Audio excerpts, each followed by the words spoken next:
శ్రీమాత్రే నమః. అందరికీ శుభోదయం అండి. ముందుగా గురు పౌర్ణమి శుభాకాంక్షలు. గురు పౌర్ణమి అంటే అసలు మనకి సృష్టికి ఆది గురువు ఎవరో తెలుసా? సర్వేశ్వరుడు అండి. శంకరుడే, ఆ ఈశ్వరుడే ఆది గురువు. అందుకని ఈరోజు అందరూ దక్షిణామూర్తిని చక్కగా విశేషంగా పూజ చేస్తే మనలోని మేధస్సు పెరుగుతుంది. మేధస్సు పెరిగినాడు మన నిర్ణయాలు మంచివవుతాయి. అవి మన కోరికలను సఫలం చేస్తాయి. అందరూ ఆ దక్షిణామూర్తిని చక్కగా పూజ చేసుకోవాలని కోరుకుంటున్నాను. తర్వాత ఎవరి నమ్మకం వాళ్ళది. బాబాని పూజిస్తారు, దత్తాత్రేయ స్వామిని పూజిస్తారు. ఎవరి ఇష్టం వాళ్ళది. ఎవరు గురు స్వరూపంగా వాళ్ళు ఎంచుకుంటే వాళ్ళని పూజిస్తారు. అయితే అంతకన్నా ముందు తల్లి తొలి గురువు అండి. అంతే కదా, పిల్లలు ప్రతిదీ తల్లి దగ్గర నుంచి నేర్చుకుంటారు. తల్లే వాళ్ళకన్నీ నేర్పుతుంది. అందుకని మాతృవందనం కూడా చేసుకోండి. అందరూ తల్లికి, మీ తల్లి దగ్గరగా ఉంటే తప్పకుండా తల్లి కాళ్ళకి నమస్కరించి ఆవిడ ఆశీర్వాదం తీసుకోండి. జగన్మాత లేదు, తల్లి దగ్గర లేని వాళ్ళు, ఆ జగన్మాత, ఆ లలితా పరమేశ్వరి లోకానికే తల్లి, ఆ తండ్రి ఈశ్వరుడు లోకానికి ఆది గురువు. వాళ్ళిద్దరి ఆశీస్సులు తీసుకోండి. అంతా మంచిగా బాగుంటుంది. మీరందరూ కూడా చక్కగా పూజ చేసుకున్నారని, గుడులకి వెళ్ళే వాళ్ళు వెళ్ళారని అనుకుంటున్నాను. నేనైతే ఇంట్లో చక్కగా పూజ చేసుకున్నానండి. అది నిన్న నేను ప్రవచనకర్తలని ఉద్దేశించి నేను చెప్పలేదండి. కానీ వాళ్ళకి వివేకం ఉండాలి. అలా మోక్షద్వారం కింద వెళ్ళే వాళ్ళకి అలా ఎవరేది చెప్తే అది వినేస్తారా అని రకరకాల ఛానల్స్లో రకరకాలుగా ఎవరి అభిప్రాయాలు వాళ్ళు తెలియజేశారు. అయితే కష్టాల్లో ఉన్న మనిషికి వివేకం పనిచేయదండి. ఏ పుట్టలో ఏ పావుందో అని ఎవరు ఏం చెప్పినా అయ్యో మనకి బాగుంటుందేమో అని ఆశతో పరిగెడతాడండి. అంతేగాని ఇలా చేస్తే మనం ఇబ్బంది పడతామేమో అలాగా అనుకో. ఆ కష్టాలు అనే మాయ అలా మనిషిని కమ్మేస్తుంది. ఆ బాధలోంచి ఎవరు ఏం చెప్పినా పాటిస్తాడు. అలాంటిది ఒక విషయాన్ని పదే పదే విన్నప్పుడు అయ్యో నేను వెళ్ళలేకపోతున్నాను, వెళ్ళాలి, అలా చేస్తే బాగుంటుంది. అలా ఎవరైనా అందులోంచి వచ్చేస్తున్నారు, ఆ ద్వారంలోంచి. అలావు సన్నం సంబంధం లేదు అని అలాగే ఆలోచిస్తారు తప్ప వాళ్ళ బుర్ర పని చెయ్యదు. కష్టాల్లో ఉన్న మనిషికి ఏ పుట్టలో ఏ పావుందో మనం అలా చేసి చూద్దాం, ఇలా చేసి చూద్దాం అని పలు విధాలా పరిగెడతాడు. ఎవరు ఏం చెప్పినా అది చేస్తాడు. అది మరి ఎవరికి తెలియని విషయం కాదు. అది ఈ మన గురువులందరూ సాక్షాత్ సరస్వతీ పుత్రులు. వాళ్ళని అగౌరవపరిచే అంత గొప్పదాన్ని కాదు, కానీ పదే పదే ఒకే విషయాన్ని చెప్పడం అది మానవుల మనసు మీద చాలా ప్రభావం చూపిస్తుంది. వాళ్ళ సబ్కాన్షియస్లోకి వెళ్ళి అది మాత్రం ఇది. సరే, అందరూ వివేకంతో ప్రవర్తించి అందరూ బాగుండాలి, ఎవరు ప్రాణాల మీదకి తెచ్చుకోవద్దు అని నేను కోరుకుంటున్నాను. ఇంకా ఆ విషయం అక్కడితో కట్ చేసేస్తున్నాను. ఇకపోతే నా అభిప్రాయం అయితే ఏ విషయాన్ని ఎవరు ఇది అవ్వకూడదు, తీసుకోండి. ఎవరు వీలుని బట్టి వాళ్ళు చెయ్యాలి. నిత్యం మనిషి నిరంతర కృషి వల్లుళ్ళా ఉండాలి. కష్టాలు ఉన్నప్పుడు ఆ కష్టాల్లోంచి బయటపడడానికి ఆలోచించాలి, కష్టపడాలి. నేను కష్టపడుతున్నాను, నాకే ఇలా జరుగుతోంది, నాకే ఎందుకు జరుగుతోంది అనుకోకూడదు. ఒక సమస్యకు పలు విధాల పరిష్కారాలు ఉంటాయండి. ఆ పరిష్కారాల్లోంచి ఏదో ఒక పరిష్కారం మనకు వీలుగా ఉన్నది ఎంచుకుని అందులోంచి బయటపడాలని చూడాలి. సాధారణంగా ఎప్పుడు కష్టాలు రెండు రకాలు ఉంటాయి. మానవ కల్పితాలు కొన్ని, అంటే మనంతటా మనం చేజేతులో చేసుకున్న పొరపాట్లు, మన చేతిలో మనకున్న నిర్లక్ష్యం. అది భగవత్ సంకల్పాలు కొన్ని ఉంటాయి. ఏదైనా సరే, అంటే రోగాలు ఏమైనా వచ్చి పడిపోవడం, యాక్సిడెంట్లు అవి వచ్చి పడిపోవడం, అవన్నీ మన చేతుల్లో లేవు, మన పూర్వకర్మ వల్ల కలుగుతాయి. దానికి మనం ఏం చేయలేము. అలా కాకుండా కొన్ని ఆర్థిక నష్టాలు, ఉద్యోగాల విషయాల్లో చేసే పొరపాటు కానీ ఏదైనా అవి మన జీవితంలో ప్రేమల్లో ఇరుక్కోవడం, వాటిలో విఫలవడం, మనసు పాడు చేసుకోవడం, ఇవన్నీ మానవ కల్పితాలు, మనిషి చేసుకున్నవి. వాటి నుంచి తెలివిగా వ్యవహరించి బయటపడడం అనేది మనిషి జీవిత చేతుల్లోనే ఉంది. తర్వాత మనిషి ఎప్పుడూ నిరంతరం కష్టపడుతూనే ఉండాలి. కష్టపడుతూ ఉంటే బుర్ర బాగా పనిచేస్తుంది, మనకు వచ్చే ఆలోచనలు కూడా సక్రమంగా ఉంటాయి. అంతేకాని ఇంట్లో కూర్చుని ఎలాగా జీవితం ఎలా ఉంది, జీవితం ఎలా ఉంది అని కాదు, నువ్వు ఏదైనా సాధించి చూపించాలి మనిషి అన్నవాడు.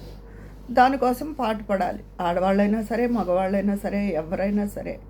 అప్పుడు జీవితం దానంతట అదే మీరు అనుకున్న దారిలో అందంగా చక్కగా ఉంటుంది. ఇది యువతకేంటి, ఎవరికైనా వర్తిస్తుంది ఈ సలహా. అది పాటిస్తే సంతోషం. తర్వాత పదే పదే నేను కష్టపడండి అని ఎందుకు చెప్తాను అంటే, ఒక కష్టంతో ఒక జీవితంలో కొన్ని ఆటంకాలు ఎదురైనప్పుడు, శారీరకంగా కూడా ఎన్నో దెబ్బలు తగిలినప్పుడు యాక్సిడెంట్ల రూపంలో, వాటిల్లోంచి తట్టుకుని నిలబడి ఒక స్థానానికి, స్టేటస్కి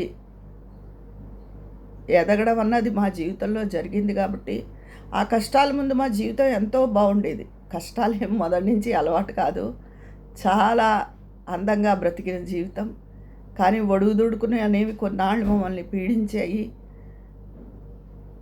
వాటిల్లోంచి తట్టుకుని లేచి నిలబడి ఒక స్టేటస్కి ఎదిగిన జీవితం మాది. అందుకని కష్టాలకు కుంగిపోవద్దు, ఆత్మహత్య ప్రయత్నాలు చెయ్యొద్దు. ప్రతి విషయానికి ఒక సోర్స్ కాదు, 10 సోర్సులు ఉంటాయి. అందులో నీకు ఏది అందుబాటుగా ఉందో ఆ సోర్స్ని ఎంచుకుని నువ్వు నీ కుటుంబాన్ని తీర్చిదిద్దుకోవచ్చు. కష్టాలకు కుంగిపోకూడదు. భగవంతుడు కూడా నన్నే పూజించు అని, ఎందుకంటే కష్టాల్లో ఉన్న మనిషికి ఒక్కొక్కసారి స్థిమితం ఉండదు, భగవంతుడి మీద కూడా మనసు లగ్నం అవ్వదు. అలాంటప్పుడు ఒక్కటే నా మనసు లగ్నం అయ్యేలా చెయ్యని దండం పెట్టుకోవడం, ఒక్క దండం రోజు లేవగానే పెట్టుకుని నీ పని నువ్వు ఏదో ఒకటి చెయ్యి.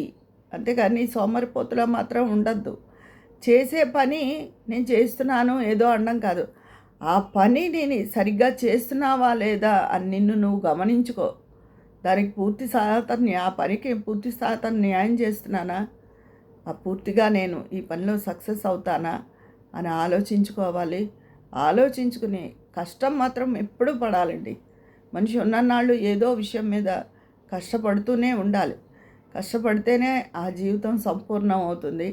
సుఖంగా ఏమీ చేయకుండా ఉండడం అన్నది వృద్ధులకు కుదురుతుంది తప్ప, బాగా వృద్ధాప్యం వచ్చేస్తే తప్ప అది జరిగే విషయం కాదు.